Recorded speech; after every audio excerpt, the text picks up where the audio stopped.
Hello guys, ദുബായിലെ vacation തീരുന്നതിന് മുൻപ്, അതായത് ഇന്ന് നമ്മൾ വന്നിരിക്കുന്നത് ഹത്തയിലാണ്. ഹത്തയിലെ ഡാമും അവിടുത്തെ വാട്ടർ ആക്ടിവിറ്റീസ് ഒക്കെ എക്സ്പീരിയൻസ് ചെയ്യാനായിട്ടാണ് നമ്മൾ ഇന്ന് ഇവിടെ വന്നിരിക്കുന്നത്. അത്യാവശ്യം നല്ല ചൂടുള്ള ദിവസമായിരുന്നു ഇന്ന്. അതുകൊണ്ട് തന്നെ വണ്ടിക്ക് ചെറിയൊരു പണി കിട്ടിയതുകൊണ്ട് അത് ശരിയാക്കാനായിട്ട് പപ്പയും ചിക്കുച്ചേട്ടനും കൂടെ പോയിരിക്കുകയായിരുന്നു. അങ്ങനെ ഞാനും ചീരുവും മേഘയും കൂടെ കയാക്കിങ് ചെയ്യാനായിട്ട് പോകുന്ന കാഴ്ചയാണ് ഇപ്പം നിങ്ങൾ കാണുന്നത്. 3 പേർക്കും ലൈഫ് ജാക്കറ്റ് ഇട്ട് മാത്രമേ അങ്ങോട്ട് വിടാറുള്ളൂ. കുഞ്ഞുമണി അണ്ടർ ഏജ് ആയതുകൊണ്ടും ബാക്കി ആർക്കും വരാൻ ഇൻട്രസ്റ്റ് ഇല്ലാത്തതുകൊണ്ടും നമ്മൾ 3 പേര് മാത്രമേ ഇന്ന് കയാക്കിങ് ചെയ്യുന്നുള്ളൂ. എന്തായാലും സേഫ്റ്റി ജാക്കറ്റൊക്കെ ഇട്ട് നമ്മൾ റെഡി ആയിട്ടുണ്ട്. ഇവിടെ പ്രൈസിങ് 60 ദിറംസ് തൊട്ട് സ്റ്റാർട്ട് ചെയ്യും. സിംഗിൾ കയാക്ക് ചെയ്യാൻ 60 ദിറംസും VIP ബോട്ട് 25 പേർക്ക് മേളിലുണ്ടെങ്കിൽ നമുക്ക് VIP ബോട്ട് എടുത്ത് ഒരു 25 മിനിറ്റ്സ് റൈഡിന് 950 ദിറംസുമാണ് വരുന്നത്. നമ്മളെടുത്തത് ഡബിൾ കയാക്ക. അതിൽ 2 അഡൾട്ട്സും ഒരു ചൈൽഡിനും കയറാൻ പറ്റും. അതിന് വരുന്നത് 120 ദിറംസ് ആണ്. അൺലിമിറ്റഡ്. അവർ ക്ലോസ് ചെയ്യുന്നവരെ നമുക്ക് അന്നത്തെ ദിവസം കയാക്കിങ് ചെയ്യാൻ പറ്റുന്നതാണ്.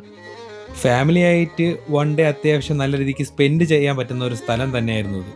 പിന്നെ ഇവിടെ ഈ കയാക്കിങ് മാത്രമല്ലാതെ ഒരുപാട് അതർ ആക്ടിവിറ്റീസും ഉണ്ടായിരുന്നു. സമയത്തിൻ്റെ പരിമിതി കൊണ്ട് നമ്മൾ കയാക്കിങ്ങിൽ മാത്രം ഒതുക്കിയെന്നേ ഉള്ളൂ. നമ്മൾ 3 പേരും വളരെയധികം എൻജോയ് ചെയ്തായിരുന്നു. അതിൻ്റെ ഇടയ്ക്ക് ചീരുവിന് കയാക്കിങ് ചെയ്യണമെന്നും പറഞ്ഞ് ഒരേ നിർബന്ധമായിരുന്നു. അങ്ങനെ ചീരുവിനെ കൊണ്ടും ബോട്ട് തുഴയിപ്പിച്ച് അവനും ഹാപ്പിയായി. അങ്ങനെ 1.5 മണിക്കൂർ നീണ്ട കയാക്കിങ്ങിന് ശേഷം നമ്മൾ ഈ പരിപാടി അവസാനിപ്പിച്ച് നേരെ കുഞ്ഞുമണിയുടെ അടുത്തോട്ട് പോവുകയാണ്.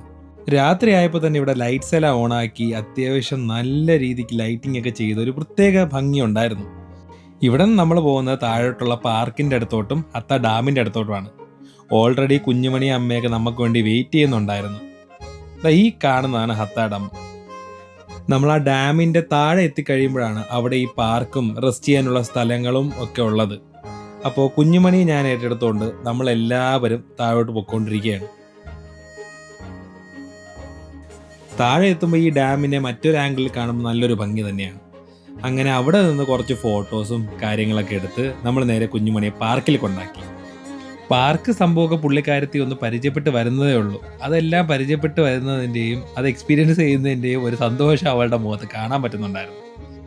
അങ്ങനെ ഇതോടെ എൻ്റെ വെക്കേഷൻ അവസാനിച്ച് നാളെ കഴിഞ്ഞ് ഞാൻ തിരിച്ച് UK പോവുകയാണ്. ഇനിയും പുതിയ വീഡിയോ ആയിട്ട് നമ്മൾ നിങ്ങളുടെ മുന്നിൽ വരുന്നതായിരിക്കും. അതുകൊണ്ട് എല്ലാവരും നമ്മുടെ ചാനൽ ലൈക്ക് ഷെയർ സബ്സ്ക്രൈബ്